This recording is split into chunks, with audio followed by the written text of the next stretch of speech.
Hello Ivan, কেমন আছো তোমরা সবাই? নিশ্চয়ই ভালো আছো। Welcome to my daily blogs. আমিও ভালো আছি। তো আজ যাচ্ছিলাম একটু বাজারে। আগের দিন যে জিনিসটা কিনে নিয়ে আসলাম সেই জিনিসটা আমার একটু পছন্দ হয়নি, তার জন্য এক্সচেঞ্জ করতে যাচ্ছিলাম।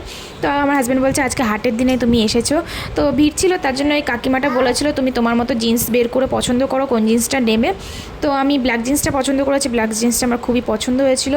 তো দেখো কত ভিড়। আমি বাজারে গিয়ে দেখি দাদার সাথে দেখা হয়ে গেলো। দাদা ঠাম্মার জন্য জুতো নিতে এসেছিলো। তারপরে আমরা একটু বাড়ির সামনে দাঁড়িয়েছিলাম। আমার ছেলে বলছিল বদ্দাদাবাইয়ের সাথে দেখা করে, কিন্তু বদ্দাদাবাই ছিল না।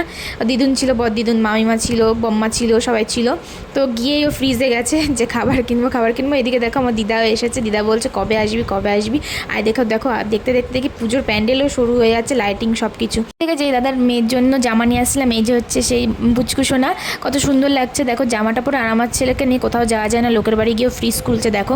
তো তারপরে চলে আসলাম আমরা বাড়ি এসে দেখো আমার ছেলে আইসক্রিম খাওয়া শুরু করে দিয়েছে। আর এই জিনিসটা দেখো কত সুন্দর লাগছে। চলো তোমাদেরকে ট্রাই করে দেখাচ্ছি কেমন লাগছে। আর আমাকে তোমরা একটু নিজেরা কমেন্ট করে বলো এই জিনিসটা কেমন লাগছে। আমার তো খুবই পছন্দ হয়েছে, তোমরা বলো কেমন লাগছে আমাকে।